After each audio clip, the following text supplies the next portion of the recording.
Vamos ouvir uma última palavra aqui, uns 10, 15 minutinhos aqui para nós passar. Você está na hora já. Pastor Preza, vem aqui trazer uma. Eu não te avisei nada anteriormente, mas, como diz o pastor Altino, pega aquela antiga que você está pronta aí mesmo, aquela.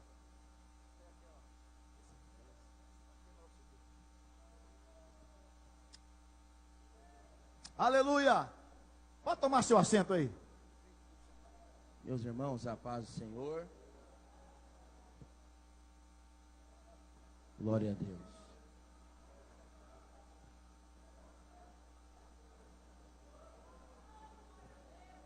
Bendito seja o Cordeiro de Deus, que tira o pecado do mundo.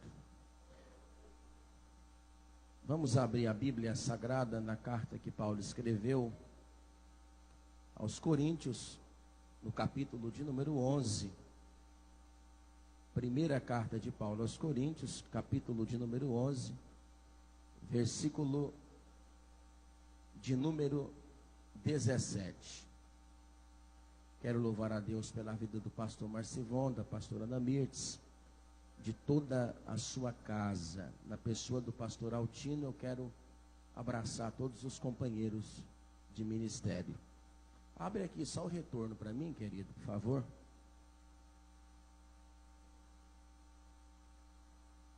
Todos encontraram, digam amém.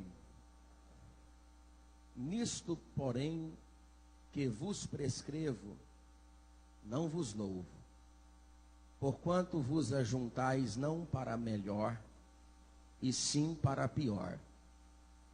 Porque antes de tudo estou informado haver divisões entre vós, quando vos reunis na igreja, e eu, em parte, o creio. Porque até mesmo importa que haja partidos entre vós, para que também os aprovados se tornem conhecidos em vosso meio.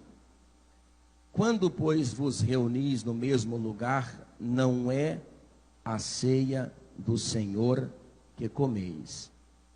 Porque ao comerdes, cada um toma antecipadamente a sua própria ceia, e há quem tem fome, ao passo que também há quem se embriague.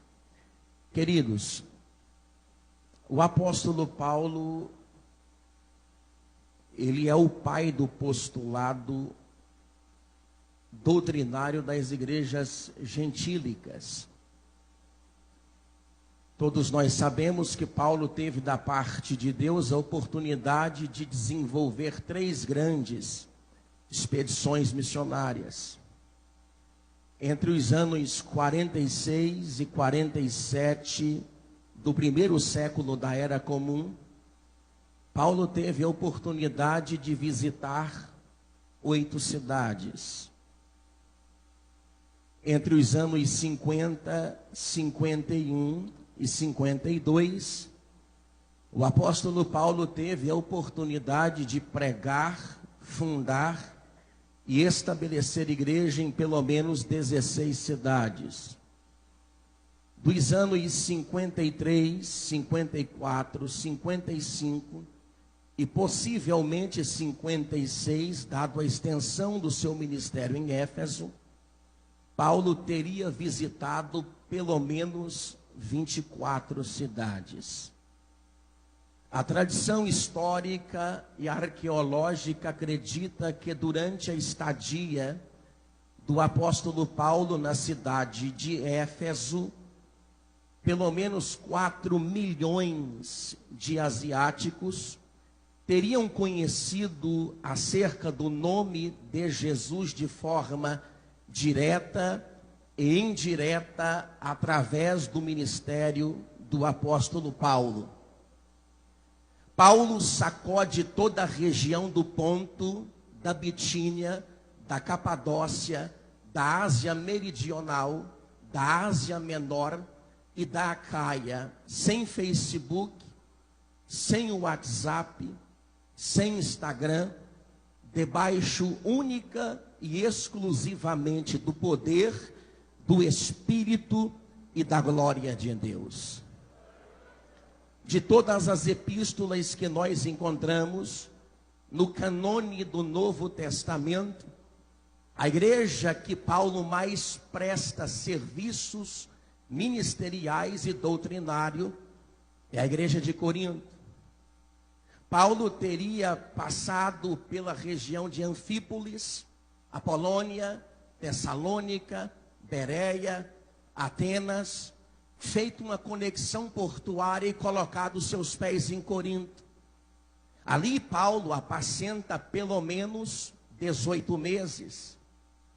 É uma igreja que experimentou o desenvolvimento cristão, tendo como pastor, fundador e doutrinador o apóstolo Paulo. Ele prega naquele púlpito por pelo menos 18 meses. É claro e quase que desnecessário afirmar que pensaríamos nós que uma igreja apacentada pelo apóstolo Paulo não tivera ou teria problemas, mas ela teve. A primeira carta que nós lemos não é a primeira, mas a segunda. A segunda carta que nós temos no canone bíblico não é a segunda, mas a quarta. É exatamente a igreja de Corinto que Paulo mais presta serviço, ensinando, administrando, redarguindo e corrigindo a igreja através da pregação da palavra, da vida da palavra. Havia uma grande acrópole, uma parte mais alta na cidade. Alguns templos eram erigidos ali. Um pequeno templo a Mequarte, um outro pequeno templo a Serapis, um outro templo a Ísis, mas o grande templo da Acrópole de Corinto era de Afrodite. Havia pelo menos 1000 prostitutas sacerdotisas que faziam cultos rituais.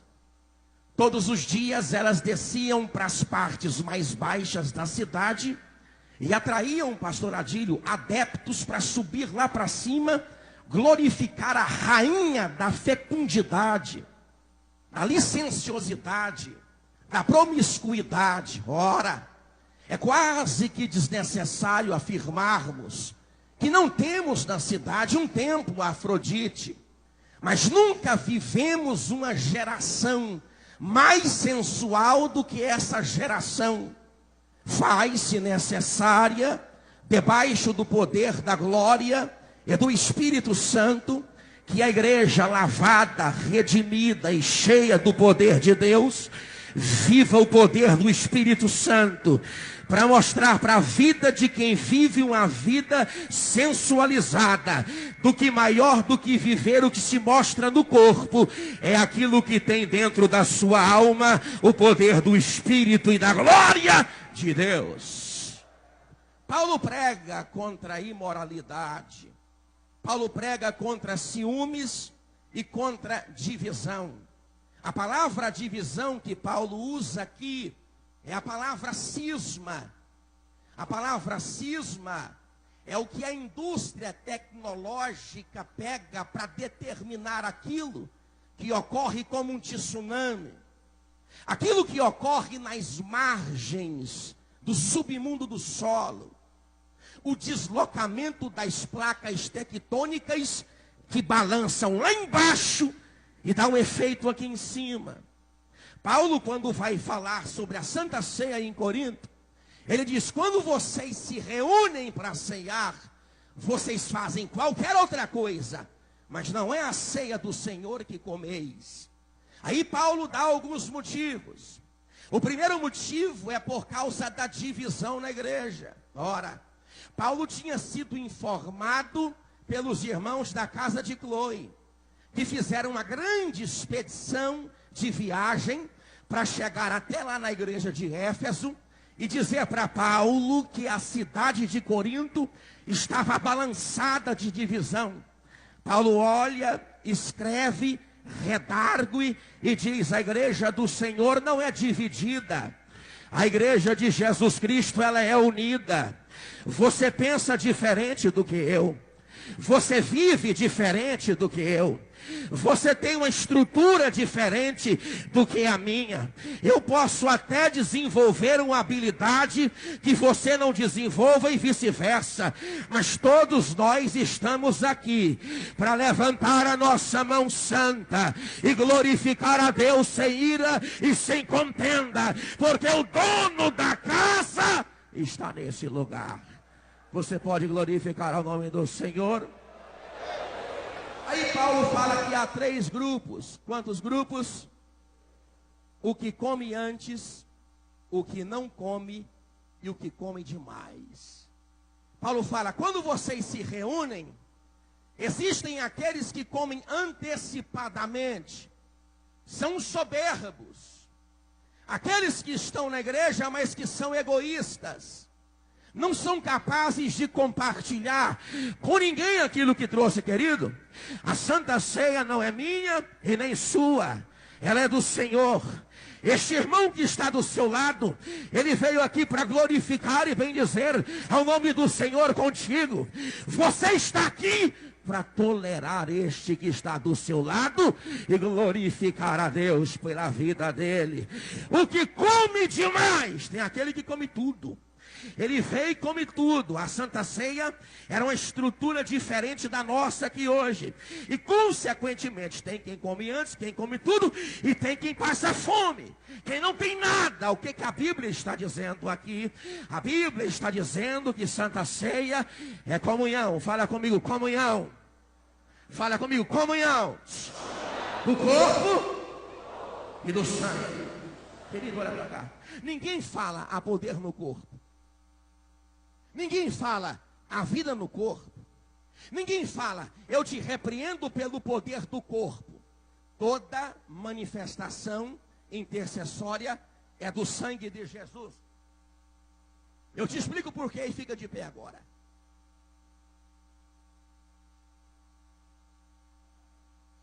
Orando, acho. Escute aqui para mim. Todos nós temos uma impressão bíblica e teológica de que Jesus distribui o pão fazendo uma linguagem de que se participaria do seu corpo estrutural e físico. Mas não é. O corpo de Jesus é a igreja. Ele é o cabeça. Existem 2 planos de comunhão. A palavra grega aqui é koinonia. É comunhão horizontal e comunhão vertical. Comunhão que você tem comigo e eu contigo. Esta é a comunhão do corpo.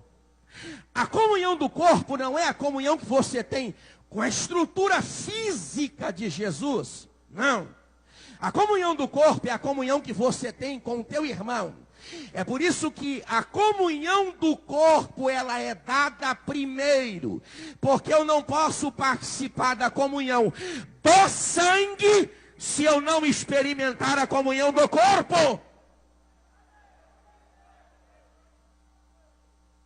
O símbolo do corpo na Bíblia é o pão. Repita comigo, é o pão. O que é o pão? Pão é farinha, água e sal. São 3 elementos distribuídos. Mas depois que eles são submetidos ao processo do fogo, se eu colocar aqui para você, pega o pão, aquele pão que foi experimentado, pisado e feito pelo fogo, pega ele agora. É farinha, é água, é sal. Agora pega os 3 elementos do pão depois de feito e separa a farinha da água e a água do sal. É impossível separarmos os elementos do pão depois que ele está feito. Deixa eu falar para você uma coisa aqui, querido. Esse irmão que está do seu lado, oh glória.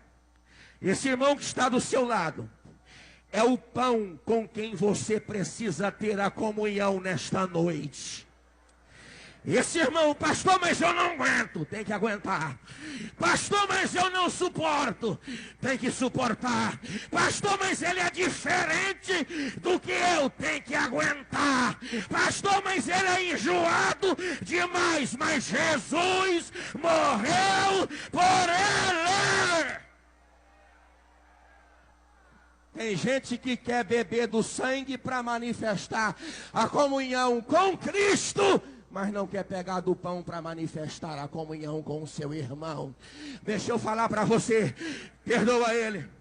Perdoa ele, perdoa ela, perdoa ele, perdoa o teu líder, perdoa o teu pastor.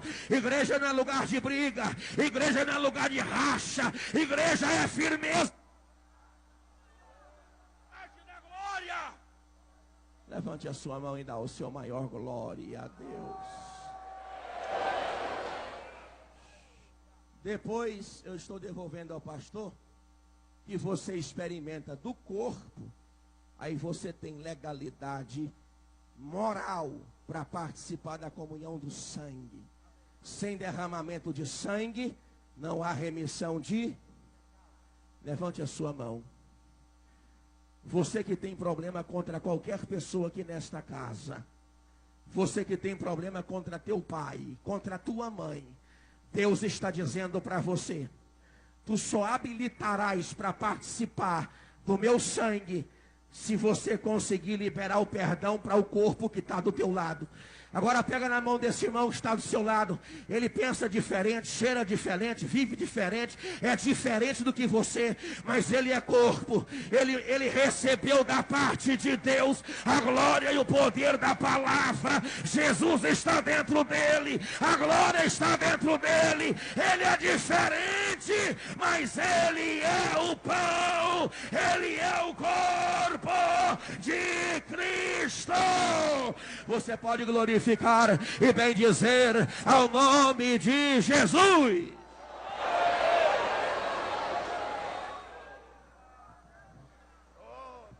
Aleluia. Glória a Jesus. O pão da vida descido do céu, da paz, saúde.